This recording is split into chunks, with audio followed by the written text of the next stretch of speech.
ang ibang viewers, mga supporters, ako, si Choy pala, si Andy kaya ka-vlog, nagsisinungaling. O, di ba? O, isipin nga po ninyo, ang mga kabuti o mga kasama. O, yun po ang akin lamang. Ito po'y pakiusap na wala pong problema na gumawa kayo ng kwento o anuman. Para sa akin yun yung malapit ka malapit sa katotohanan. Yung talagang nasa katotohanan. Hindi yung gagawa ng kwento about kay Joy o kanino man, tapos ang layo ay sandipa ang katotohanan. Sandipa ang layo sa katotohanan. Ang putok po kasi yan mga kababayan, kapag nagkataon, ay kay Joy Diwata. Tapos ang impact sa akin. Bakit po? Ano sasabihin po ng mga viewers, solid supporters? Oy, bakit nagkaganon? Bakit ganun ang kwento? Bakit pinagtakpan hindi kaya ka-vlogs? Nagsinungaling na pala si Joy, bakit pinagtakpan? Ayan, muli nagbabalik po yung lingkod. Mega love shout out sa inyo lahat. Sa lahat ng ating mga minamahal na viewers. Ayan, sa lahat ng mga makadanjoy, guys. Shout out po sa inyo. Ayan, kita nyo? O, di ba? Di ba? Ganda, o. Rubber po to. Ito. Ito na. Siyempre, andito tayo. Sa video na to, meron po pakiusap si Kuya Andy sa mga gumagawa ng topic, reaction patungkol sa Danjoy. Nakakatuwa kasi nandyan, dire-diretso ang Danjoy and walang issue ang Danjoy, pero may pakiusap si Kuya Andy. Tayo ay support lang po kay Kuya Andy. Ako ay naka-back up lang kay Kuya Andy dahil si Kuya Andy ang naka-scout kay Joy and ini-refer kay Kalinga Prab. Bilang si Kuya Andy po ay tatay-tatayan. Ito, guys, supportahan po natin si Kuya Andy. Kuya Andy, mawalang galang. At re-reactionan ko ang iyong video. Ako lang ay meron lang pong gustong sabihin din. Pasundan ang iyong pakiusap. Dito meron siyang title na kaunting pakiusap. Kaunting pakiusap lang. Ito ay para sa ikabubuti, para sa kapakanan ng Danjoy, na sana ay maging maayos, matiwasay ang takbo ng Danjoy na ika nga ay walang problema. Lalo pa sa atin, bilang tayo yung mga nag-reaction dyan, gawin po natin ang tama. Deresahan tayo, wala po tayo dito kung ano man. Pakiusap, huwag po tayong gagawa ng mga content na fake news or gagawa ng mga kwento na walang katotohanan and kakasabwatin si Joy. Pakiusap po, hindi po tayo magkakasundo-sundo, no? Dahil kung tutuusin ako, hindi ako nag-reaction, pero support po ako. Unang-una, nakasupport po ako kay Kalinga Plan and kay Joy. Ano po, 10 ng aking mga kasama sa Danjoy Kilig Overload. Shout out sa inyo lahat dyan, no? Eto, paririnig ko muna po sa inyo na sa ganun ay alam po ninyo kung ano yung ating pinagbabasihan. Ang live ni Kuya Andy, mawalang galang kay Kuya Andy. Guys, supportahan po natin si Kuya Andy. Meron pong kaunting pakiusap sa mga gumagawa ng reaction video or nagtatopic sa Danjoy. Gawin lang nating makatotohanan. Hindi pwedeng mema topic, mema content kahit wala nang katotohanan. Fake news. Ito. Po yung pakiusap mga kababayan na kung gagawa po tayo ng kwento about kay Joy Diwata, ilagay po natin sa malapit sa katotohanan. Yan. Napanood ko to. Ako hindi lang ako nag-reaction kasi meron akong tinututukan. Napanood ko to. Sabi ko, sige, babalikan ko. Ito, ang akin lang dito, ito ay para sa ikabubuti po ng Danjoy. Guys, kita nyo, kung maaari kung ako ay mabubutasan ng ibang mga kasama kong nagsusupport sa Danjoy. Bakit? Hindi po ako nag-reaction sa Danjoy kapag ako ay meron laban. Or meron akong ipinaglalaban. Or meron akong karibatan. Sineset aside ko ang Danjoy. Ilang linggo na. Hindi ako nag-reaction sa Danjoy. Pero nandyan kami. Nandyan po kami. Nakabantay. Nakasupport. 10 ng aking mga kasama sa Danjoy Kilig Overload. Andyan po kami. Isineset aside ko kung ako ay may laban. Para wala problema, hindi madamay. Ilagay po natin, pakiusap po sa lahat ng mga nag-reaction or gumagawa ng topic, gawin po natin makatotohanan ang paggawa ninyo ng topic. Huwag pong mema upload lang. Mema sabi lang. Views, pakiusap po. Nadadamay kayo. Tatalay. Ni nipis baga sa katotohanan. Hindi yung, sino pong masisig, sino pong, saan pong putok niyan? Diba? Di ba kayo Diwata ang putok pag nagkataon? Ano po? Kaya po yung bakit pag-uusap mga kababayan na kung gagawa po tayo ng kwento kapag kayo Diwata, ilagay po natin sa malapit sa katotohanan. Tama. Yung gaganipis baga sa katotohanan. Hindi yung gagawa tayo ng kwento ay isang di pa layo sa katotohanan. Ay, wag po ba? Hindi ako papayag talaga. Magkakagali tayo niyan. Opo. Narinig niyo? Baka nga ang ibang viewers ay nalinlang o naniwala doon sa ginawang topic na walang katotohanan. Kumbaga, mga na lang po natin ito kay Kuya Andy kung pasusundan. Alam ko na rin yung buong kwento. Ako, umaari sana, walang problema. Huwag magkakaroon ng problema. Ilagay lang po natin sa tama. Guys, wag po. Ito po yun kasi ito eh. Mahirap po, yung basta may ma-upload. Kahit fake news. Niloloko yung viewers. Kahit po, wag po natin lokohin yung viewers, baka ang mga makadanjoy. Wag din po natin kasabuatin si Joy. Magkakagali tayo kasi po bakit hindi ako magagalit? Halimbawa, kasi pag yan po ay nagalit-galit at ano man ang mangyari, ang putok po niyan kay Joy Diwata at sa akin. Sasabihin ng ibang viewers, mga supporters, aba, si Joy Polachi, hindi kaya kapag nagsisinungaling. O, di ba? O, isipin nga po ninyo ang mga Baka lang po natin guys, medyo wag lang po makakakita tayo ng butas. Makakakuha tayo ng problema, na magkakaroon ng problema. Tapos banda huli, bagsak po na sisi na kay Joy.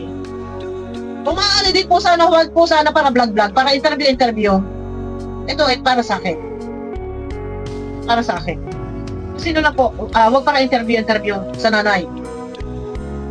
Kung sino po yung highlight dyan, na beneficiary, yun lang po sana yung tutukan. Sino dapat tumutok? Si Kalinga Prab. Si Kuya Andy. Sabihin na natin pwede rin tumutok si Kalinga Prab. Pero mga kapwa ko reaktor, kung maaari po, wag po para interview. Kasi hindi po yan group. Ano na kay Nanay Belda? Wag po para interview, hindi po group vlogs. Si Joy. Hindi po sila group vlogs. Isa ito din sa dapat na kalakayin eh. Marapat bang interviewin ang pamilya ng isang beneficiary? Pwede. O si Kalinga Prab. Or yung naka-scout. Ibang reaktor, kahit pa sabihin kayo binabasbasan, mawalang galang, may naka-scout po dyan. No? Isa yan sa dapat, ayan yan, tatalakayin din po natin yan.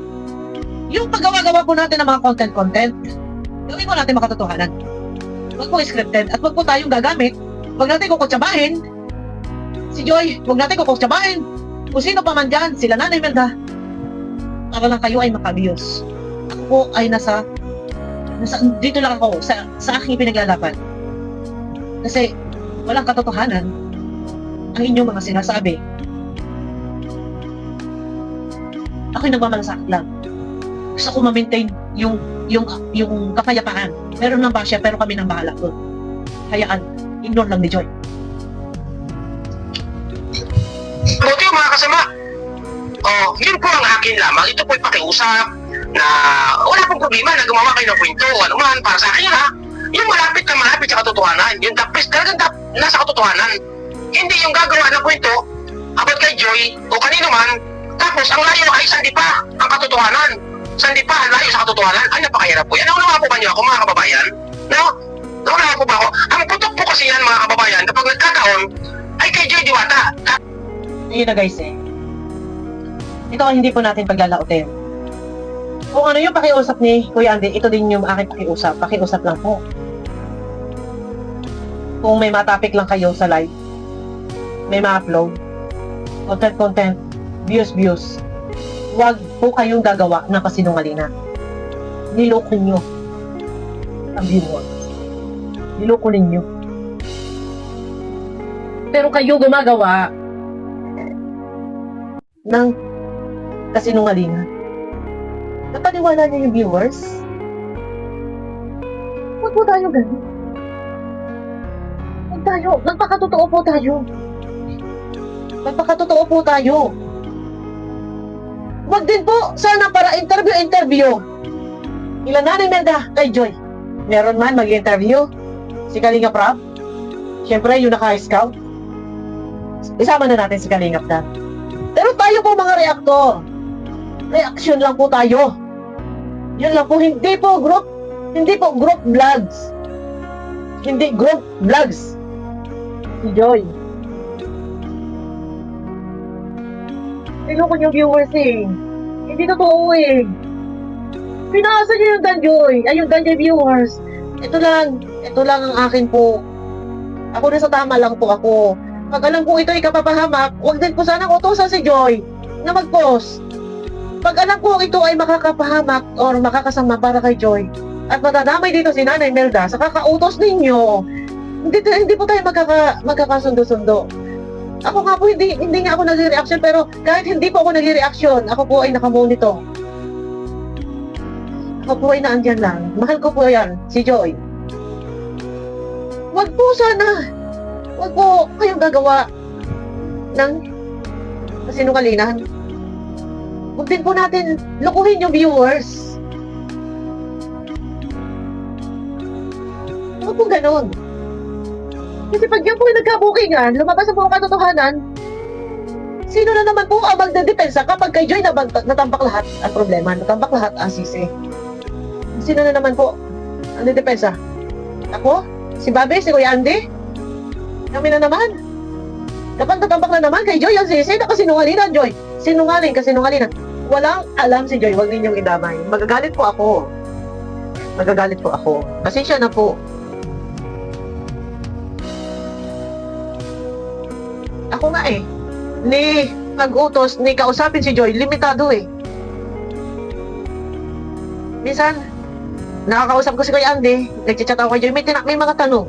Alam niyo yung mga tanong? Kung mayroong sponsor nagtatanong, Joy, magkano yung tuition? Natural, magtatanong ako. Nagtanong ako kay Kalingap Dan, hindi alam. Nagtanong ako kay Kuya Andy, hindi alam. Natural, kukontak ako. Pero limitado, hindi ako halos nakikipag-usap. Hindi ko para interviewin. Sa i-record. Sana po, makinig tayo sa panawagan ni Kuya Andy, yung ibang reaktor na kayo magla-live, may mga topic, may mga kwento lang, may mga content. Gagawa kayo ng kasinungalingan. Niloloko nyo yung viewers. Unang-una, ayaw ko, yung mga viewers, ako nagpapasalamat sa mga viewers kasi nandiyan sila. Kahit hindi ako nag-reaction, nandiyan sila, nakasupport sa akin. No? Ayaw kong silang masasaktan bandang huli. Ayaw kong sila ay magiging basher.